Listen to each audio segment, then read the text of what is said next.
My name is Tracey and I am unapologetically Canadian. It is the end of 2025, and so this is a great time to do a review of the year. This year, the world got bigger for me. I went to Las Vegas at the beginning of the year, which is lucky because I probably won't be going to the US again.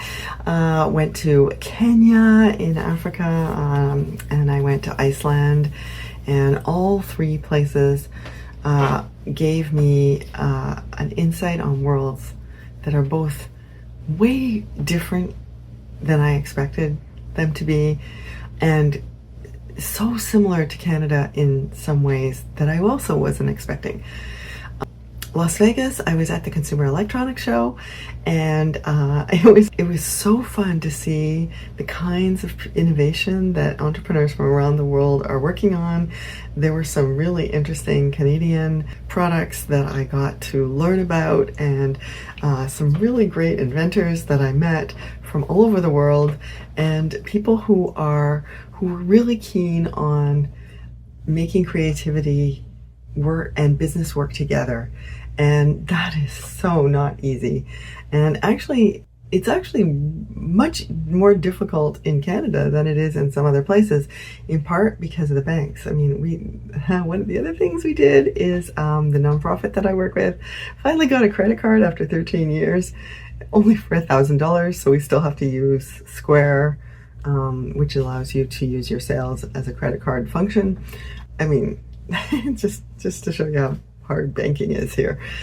Anyway, that was an interesting dilemma. But so the Consumer Electronics Show was at the beginning of the year, and then I went to Kenya, which I've never been to Africa, but now I want to go to all the countries. Of course, seeing giraffes and elephants and chimpanzees and all sorts of wonderful creatures was fabulous. But even more fabulous was meeting the people who are using urban agriculture to get out of slums, young people who are actually bringing food and income for their entire families.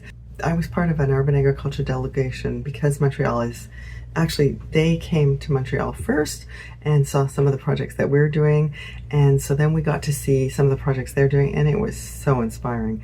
One of the colleges has an urban farm built right into it, so that you can see farming as a true industry, and that was really inspiring, and I think Montreal needs to do that more.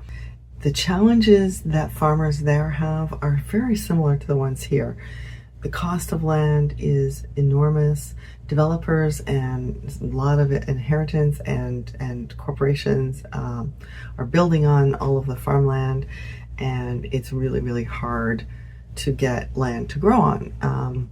Now, they're doing some really innovative projects. Different kinds of groups can get together in order to farm on public land, which remind me of some of the guerrilla projects that we have here. People can adopt public land in order to grow gardens on it. The whole greenhouse project here is a municipal greenhouse that has been taken over by urban agriculture enthusiasts, and now it's full of plants instead of blue boxes. I mean, visiting another country gave me an opportunity to see urban agriculture from a bigger picture point of view. I was able to be more proud of the projects that we're doing here and more inspired to make them even better. Very, very clear that farmers and people who want to eat good food and the health industry need to work together in order to grow food that makes people healthy. And I just think it was super inspiring. The thing about Kenya that I didn't realize is that it is the center for the African, basically most of the embassies from around the world who are in Africa have their embassies in Nairobi. The United Nations Center for Africa is there. The Environmental Agency for the United Nations is based there. Nairobi is so spread out and huge that you can actually do a driving safari to see giraffes and elephants and all sorts of animals in the city. it is a monstrous, beautiful city, and we were so lucky to visit there. And I didn't realize that Kenya is like Canada is part of the Commonwealth, and they also were colonized by, well, in their case, the Brits, and in our case, French and Britain. But they had. One of the markets I visited looked very much like the Atwater market here in terms of the building structure and the stones used, and except of course it had pelicans on it because we were in Africa. It was really, really inspiring. We visited a reconciliation monument in one of the public parks there that was actually an experience because it was a raised platform and you would walk around to learn about the different people who suffered during the colonial era, and it was so well done. It was a good example of what you can do if you have the right attitude and you want to really educate people about what's happening. I think that Canada can learn a lot from what Kenya is doing, and Kenya, of course, is learning a lot from what we're doing, and our collaboration I really hope will grow in the coming years. And then I went to Iceland. It was a sister's trip. We landed on what would have been my mom's birthday. My mom died 14 years ago, and my sisters and I have been reconnecting over the past few years with some really wonderful experiences together, and this was another one. We were at a writers' conference. We got to see Jan Arden in person. Oh my God, I love that woman.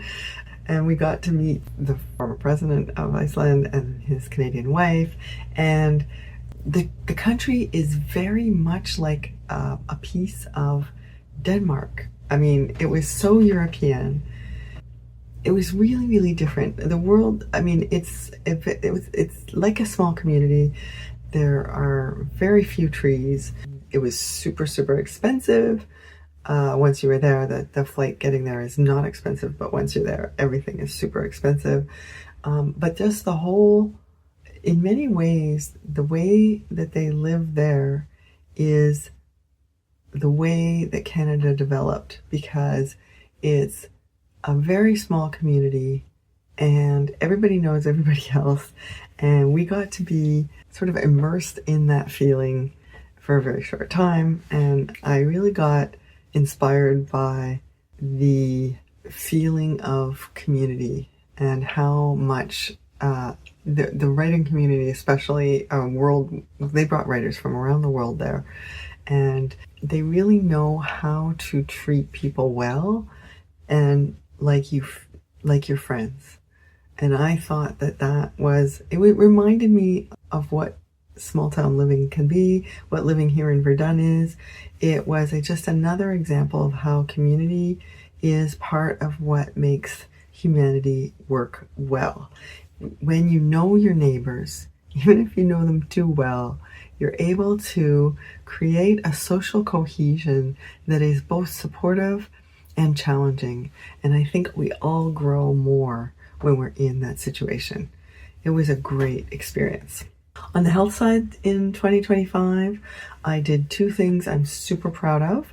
I started fasting regularly. I had been intermittent fasting last year in 2024 a little bit, but I really was consistent with it in 2025. I took on alternate daily fasting as a protocol, and that works way better for me. I've managed to reshape my body a little bit. I haven't lost as much weight as I would like, but I feel better. And I definitely look better, and I'm starting to feel, and combined with weightlifting, I feel stronger. I was able to start the market year lifting tents just as well as I had it at the end of last year. So the weightlifting is helping me keep my muscles, which at my age is actually hard. I don't think I'm building muscle yet, but I am getting stronger, so that helps. On the negative side, I didn't do as many. I mean, I did my August bicycle trip as well, where I raised money for cancer, and thank you to everybody who donated. And I actually finished The day before, I did not leave it to do 100 more than 100 kilometers the very last day as I did last year. Now, the weather this year helped. I did not ride in the rain as much as I had to do in 2024. It was mostly sunny, beautiful days. So I was much more consistent. And so cycling in August worked very, very well. But other than that, I didn't do quite as much exercise as I should have done other than the weightlifting. And so I need to get more consistent about exercising. And actually, at the end of the year, I joined 2 fitness classes at the co-op. I joined eccentrics and I joined a step class. And so I could get a little bit of cardio in and a little bit of stretching during my week. And that actually is helping systematize exercise. And I think that's super important. And I will continue doing that going forward. On the negative side, my writing, publishing, podcasting, all of it was on the back burner for 2025. I didn't do nearly as much as I had hoped. I didn't even, not doing the podcasting actually takes some of those personal goals off my list, because podcasting in many ways is a way of tracking the creativity, and it also keeps me connected to some of the other creators that I am inspired by. And so not doing the podcasting led to not doing as much writing, which led to not doing as much publishing. And so it was like a vicious circle that really hurt, I think. In terms of the weaknesses, the other weaknesses is I was not nearly as intentional about regular oversight on my own impact, which was funny because on the co-op side, we were much more intentional this year. We made it really clear what our impacts were last year.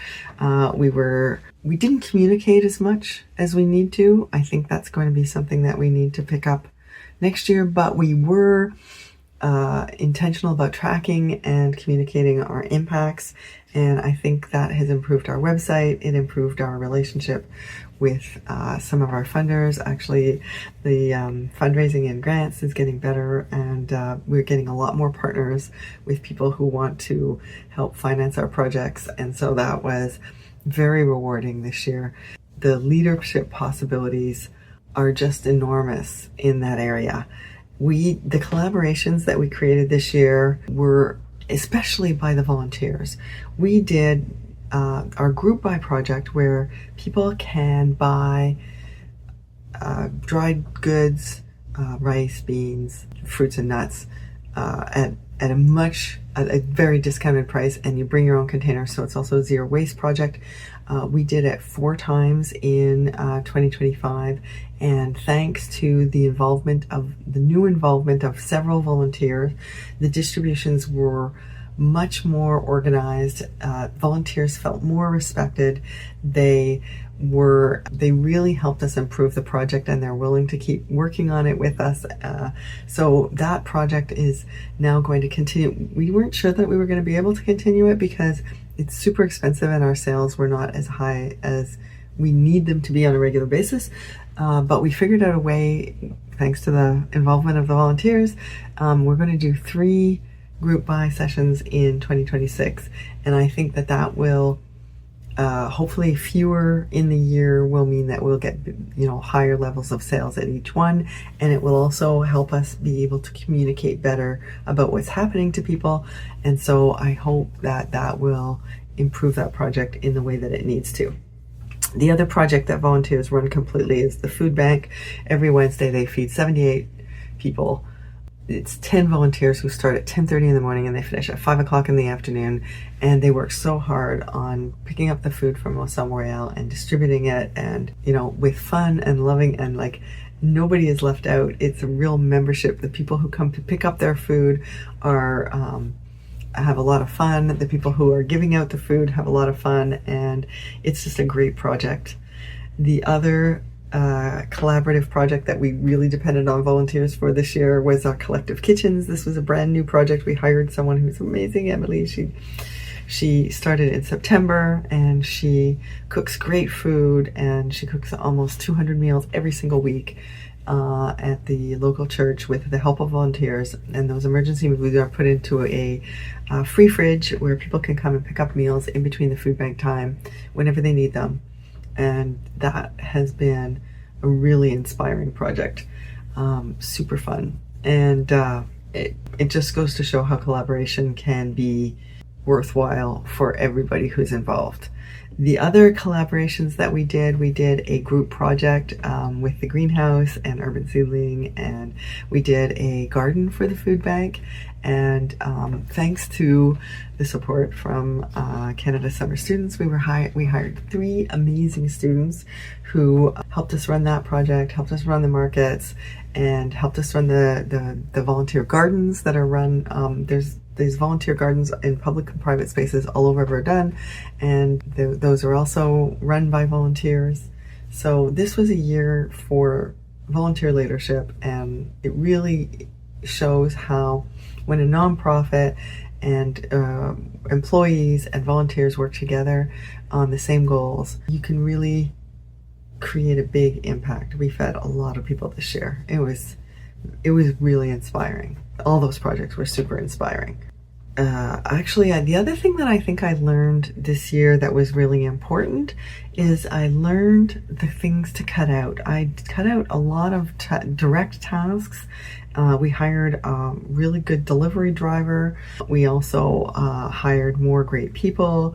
And then I just let them lead their own projects and they do their own thing, and man, it worked out well. And actually, I'm super proud of myself because I hired actually 4 people for the summer jobs, but one person turned out not to be such a great fit. He's a great guy. I would love to hire him for a different job, but he wasn't a good fit for the jobs that we had to do this summer. And instead of making it work, I basically let him go, and that meant that his summer was much easier. It's really not fun to try and do a job that you're not a good fit for. I think letting him go early was the right decision, and I'm proud of myself for doing it because it's not the kind of thing that I do naturally. But you know, it's important to make sure that people are treated well, and that means that current employees need to be working with other inspiring employees all together. And when they all work together and they all know the job that they're doing, and they know it just works out so much better. One of the employees is still working for us. She's fabulous. And so, and I'm hoping that the other 2 will apply for us at one point again in the future. When you have the right people and they all have the same goals and they all want to contribute and they all have the potential, it really is more fun. It was a lot of fun working this year. On the weaknesses side, I definitely was not intentional enough, did not communicate well enough with people. I didn't track expenses monthly. I didn't track the personal growth monthly. Basically, I didn't document enough of our tasks unless I had to. So I think I need to create some more systems in terms of documenting things. I really learned how well, it's funny because I am the documenting, organizing queen, and this year I didn't do any of that. And I think I see why years go better when you do it, because a lot of the things that I would have liked to have done, I could have actually made time for them, or I could have just taken them out of the intention list and felt less guilty. And I think that all on its own is important. So that's a lesson for the future. And maybe part of documenting projects and documenting activities, it gives you the opportunity to cut the ones out that are just not worth doing, and make sure that you make time for the ones that you know are worth doing and that you're learning from. So I hope that inspires you to figure out what your weaknesses and strengths were this year. I'd love to hear from you if you have your own way of marking things. You'll notice, as I said, because I didn't track things, I didn't have a lot of personal figures and facts that I've had in the past for these. And so I'm definitely going to change that for next year. And I'll tell you about that all in the plan for next year that I'll be posting next week. Happy New Year, everyone. Thank you for listening to Unapologetically Canadian.